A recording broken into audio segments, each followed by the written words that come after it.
জনাব মাহবুবুল হাসান পিঙ্কু, আপনাদের বাজেট যে প্রস্তাবিত নয়, পাশ হয়েছে যে বাজেট সংসদে, তার উপর আস্থা রাখতে পারছে না। বাস্তবায়ন হবে কতটা, যে কথাটি আমি অনুষ্ঠানের শুরুতে শিরোনামে বলছিলাম, সংকল্প, সেই সংকল্পে আস্থা নেই, অন্তত এনসিপির যুগ্ম সদস্য সচিব সে কথাই বলছেন।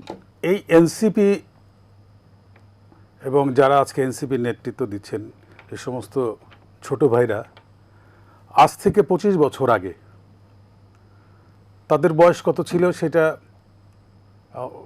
সহজে অনুমেয়।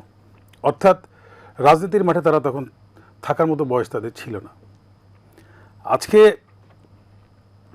রেকর্ডকৃত যে মূল্যস্ফীতি, সেটাকে নিয়ন্ত্রণ করার জন্যে এবং এই দেশের শিক্ষা খাত সহ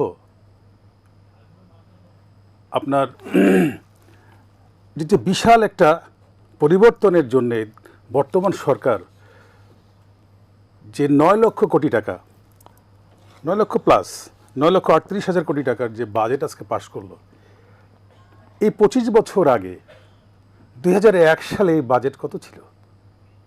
এই 9 লক্ষ বাদ দিলে যেটা থাকে সেটা ছিল, অর্থাৎ 38,000 কোটি টাকা। তখনও কিন্তু বিরোধী পক্ষ এই সমালোচনার মধ্যেই দিয়ে গেছে, এটা কি করে ইমপ্লিমেন্ট করবে, কি করে, এটা সম্ভব না। তো দেখেন ইতিহাস কতটা সত্য, যে সাইফুর রহমান সাহেবের কথা নিশ্চয়ই বাংলাদেশ জাতি ভুলে নেই। সাইফুর রহমান সাহেব যখন এই দেশে এই বাজেট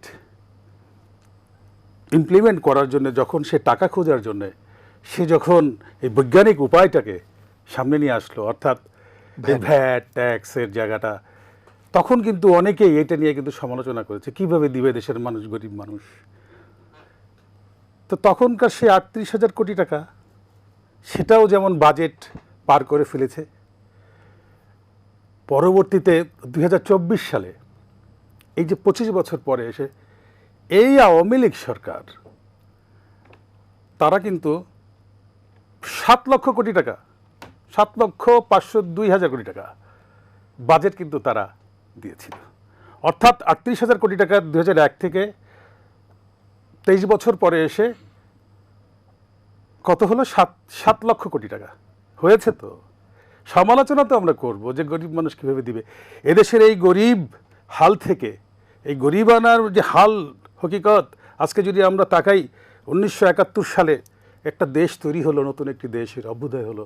আপনি দেখেন তো পাশাপাশি এই আপনার কি বলে, অন্যান্য যে সমস্ত দেশ, বিশেষ করে ভিয়েতনামের দিকে যদি আমরা আজকে তাকাই, তাহলে আমাদের কষ্ট হয় যে এই দেশটা আজকে কোথায় গিয়ে ঠেকেছে, কোথায় চলে গিয়েছে।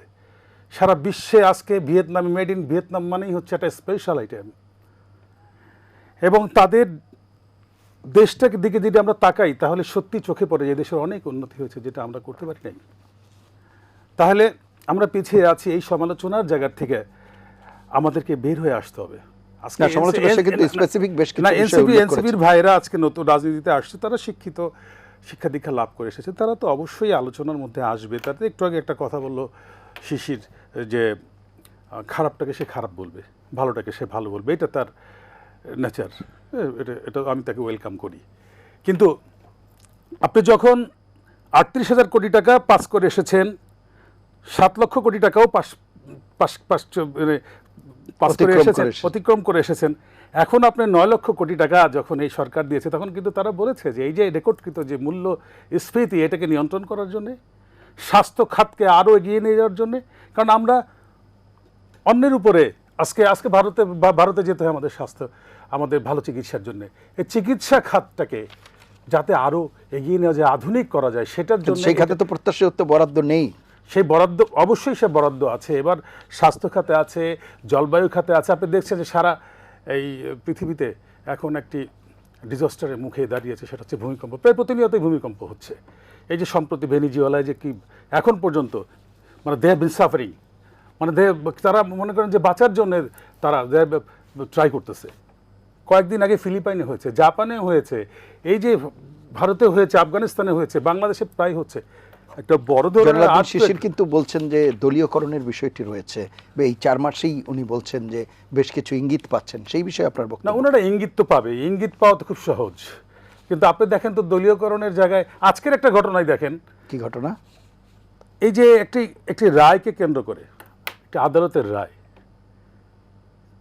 রায়টাকে অনেকে মানতে পারে নাই। ঢাকা চিটাগাং মহাসড়কটাকে তারা অবরুদ্ধ করেছে, অর্থাৎ তাদের নেতা, আপনার দলের নেতা, আমাদের দলের নেতা, বিএনপির নেতা, যিনি বিপুল ভোট এখান থেকে যা সাংসদ নির্বাচিত হয়েছিলেন, সেই মানুষটাকে আজকে তার প্রার্থিতা বাতিল করেছে সরকার। সরকার না, আদালত। আদালত, বাট বিএনপি কিন্তু সরকারে।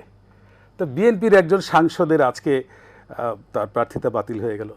নিশ্চয়ই সেখানে কোনো এক্সট্রাঅর্ডিনারি কোনো হাত কেউ দেয় নাই, অর্থাৎ বিচার বিভাগের স্বাধীনতার জায়গাটা, মানে আপনি বলছেন যে দলীয় ব্যাপারটি যেটি নিশ্চয়ই, বলছেন অবশ্যই করলে। সেটি হয়নি এখানে। আমরা পিছনে কি দেখে আসলাম, পিছনের যে ফ্যাসিজমের সময় যে 16-17 বছর আমরা তো দেখেছি যে তারা সম্পূর্ণ নিয়ন্ত্রণটা তাদের ছিল, এই আদালতের নিয়ন্ত্রণটা, আইনের নিয়ন্ত্রণটা তাদের হাতে ছিল, যা মনে করেছে তাই হয়েছে।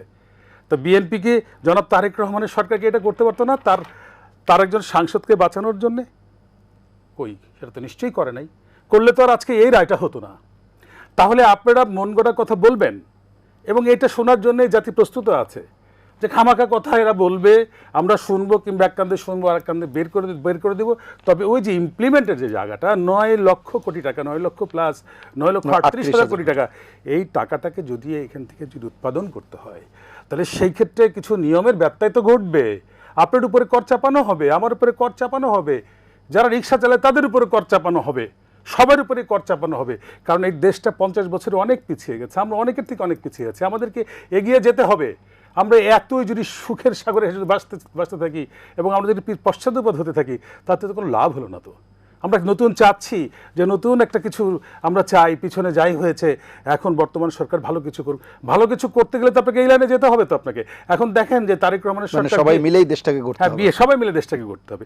বিএনপি সরকার কোনো রকম অনিয়ম করে কিনা, আপনি সেটার দিকে আপনি অফ দ্য রেকর্ড নিয়ে আসেন, যে প্রমাণ নিয়ে আসেন যে এই যে বিএনপি সরকার এই অন্যায়টা করেছে, তাদের নেতাকর্মীকে নিয়ে যে পাগল বানিয়ে ফেললো নির্বাচনের আগে এই জামাত ইসলাম, এনসিপি মিলে। বিএনপি নাকি একেবারে কি চাঁদাবাজের দল। বিএনপি তো এখন সরকারে। এখন আপনি বলেন, স্পেসিফিকলি বলেন তো কি হচ্ছে দেশে। আচ্ছা, this is the symptom. So morning shows the days, আপনি যেটা বলেছেন এটা সহজেই বলা যায়, কারণ এটা সুন্দর একটা শব্দ। কিন্তু মর্নিং যে শোয়িং দ্য ডেজ, আপনাকে বুঝতে হবে this showing is nicely showing. আচ্ছা, Tarek Rahman is that sun who is showing in the sky. So please wait and see my brother, it should be good.